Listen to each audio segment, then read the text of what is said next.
이슈 플러스입니다. 경제부 서형교 기자 나왔습니다. 서 기자, 오늘 이슈 플러스 주제는 무엇입니까? 네, 오늘 가져온 주제는 예금 보호 한도 동결이냐 상향이냐입니다. 현재 5천만 원인 예금 보호 한도를 1억으로 상향할 것인지를 두고 지금 금융당국에서 치열한 논의가 이어지고 있는데요. 이런 상황에서 최근 싱가포르와 홍콩이 보호 한도를 연달아 높이기로 결정하면서 금융권의 주목을 받고 있습니다. 그래서 오늘은 보호 한도 상향론과 동결론, 어떤 주장이 더 합리적인지, 그 밖에 또 다른 대안은 없는지 한번 짚어보겠습니다. 네, 하나씩 살펴보겠습니다. 먼저 이 싱가포르와 홍콩이 이 예금 보호 한도를 상향했는데 이것부터 좀 자세히 짚어보죠. 네, 화면 보면서 얘기 나누겠습니다. 싱가포르는 지난 6월 예보제도 개선안을 발표했는데요. 보호 한도를 기존 7만 5천 싱가포르 달러에서 10만 싱가포르 달러로 높이는 것이 핵심입니다. 우리 돈으로 보호 한도가 7,300만 원에서 9,800만 원으로 높아지는 거고요. 또 7월에는 홍콩이 보호 한도를 현행 50만 홍콩 달러에서 80만 홍콩 달러로 높이겠다고 밝혔습니다. 두 나라가 보호 한도를 높인 배경은 예금자 보호 제도의 실효성이 낮아졌기 때문인데요. 물가가 오르면서 화폐 가치가 떨어지고 그 결과 보호 한도를 초과하는 예금이 늘어난 겁니다. 또 화면에 나오는 그래프는 전체 예금자 가운데 전액을 보호받는 예금자 비율을 나타낸 건데요. 네. 싱가포르와 홍콩 모두 이 비율이 최근 89%로 내려왔는데 국제예금보험협회의 권고치가 90%입니다. 이번에 두 나라가 보호 한도를 높이면서 이 비율이 다시 90%를 웃돌 것으로 전망되고 있습니다. 네, 그렇군요. 이 주요국이 예금 보호 한도를 좀 높이는 추세인데 우리나라도 좀 논의를 하고 있지 않습니까? 올해 초에 좀 새마을금고에서 뱅크런 사태가 나면서 좀 이슈가 되기도 했던 것 같은데요. 네, 맞습니다. 우리나라에서도 보호 한도 상향을 두고 정부와 국회에서 1년 넘게 논의가 이어지고 있는데요. 네. 먼저 금융위원회와 예금보험공사는 지난해 3월 민간합동 TF를 꾸려 예금자 보호제도 개선 방안을 논의하고 있습니다. 금융당국은 다음 달 TF 논의 결과를 바탕으로 개선안을 국회에 보고할 계획인데요. 이후 국회 공청회 등의 과정을 거치면서 최종적인 예금자 보호제도 개선안이 마련될 것으로 보입니다. 대략적인 분위기를 살펴보면 국회에선 1억 상향을 주장하는 목소리가 많고 금융당국은 현행 5천만 원을 유지해야 한다는 쪽에 무게를 두고 있는 것으로 파악됩니다. 네, 일단은 좀 의견이 엇갈리고 있는 분위기인데 먼저 예금 보호 한도를 높여야 한다는 이 주장의 근거는 무엇입니까?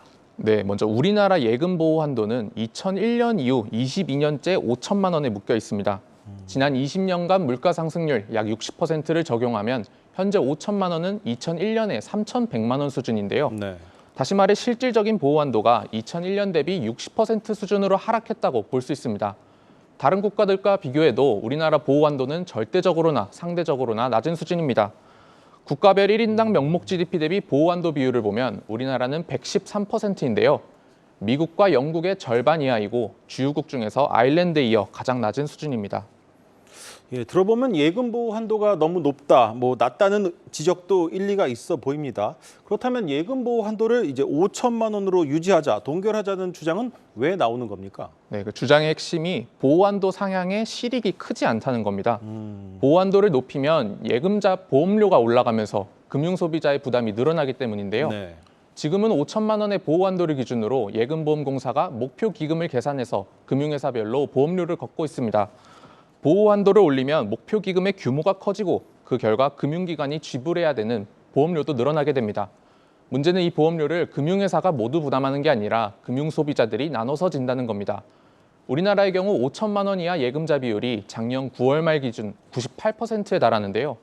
보호 한도를 올릴 경우 대부분의 예금주는 부담이 늘어나는데 일부 자산가만 혜택을 받을 수 있다는 비판이 나오고 있습니다. 네. 또 예금 보호 한도가 올라가면 시중은행에 예치된 자금이 저축은행 같은 이금융권으로 이동할 가능성이 큰데요. 아무래도 이금융권 회사들이 상대적으로 위험한 자산에 투자를 많이 하고 부실화할 가능성도 높잖아요. 그러다 보니 도덕적 해이 문제가 커지고 금융 시스템 전반에 부담을 키울 수 있다는 지적도 나오고 있습니다. 네, 올리자 유지하자 모두 합리적인 주장이어서 논의가 더욱 복잡한 것 같습니다. 이 상향이나 동결 외에 추가로 고려할 만한 옵션은 없겠습니까? 네, 몇몇 전문가들 사이에서도 지금 제3의 대안을 찾아야 한다는 조언이 나오고 있습니다. 네. 구체적으로 예금 상품별로 보호 한도를 다르게 적용하는 안이 TF 논의에 포함된 것으로 저희 취재 결과 파악됐는데요. 이른바 결제성 예금의 보호 한도는 높이되 저축성 예금의 보호 한도는 현행 수준을 유지하자는 겁니다. 이미 몇몇 국가에선 결제성 예금과 저축성 예금의 보호 한도를 다르게 설정하고 있는데요. 네. 먼저 일본은 기업의 결제성 예금을 전액 보호하고 있습니다. 또 올 초 실리콘밸리 은행 파산으로 미국에서도 보호 한도 상향이 화두로 떠올랐는데 FDIC는 기업 결제 계좌의 보호 한도를 높여야 한다고 의회에 권고했습니다. 뱅크런 방지와 금융시스템 안정을 위해선 상대적으로 규모가 큰 결제성 예금을 강하게 보호하는 것이 취지에 부합한다는 건데요. 우리나라의 경우에도 먼저 결제성 예금에 대해 보호 한도를 올린 뒤 추후 시장 상황을 보고 저축성 예금에 대해서도 보호를 강화하는 것이 방법이 될 수 있겠습니다. 다음 달 금융당국이 어떤 묘수를 내놓을지 지켜봐야겠습니다. 네, 잘 들었습니다. 이슈 플러스 경제부 서영교 기자였습니다.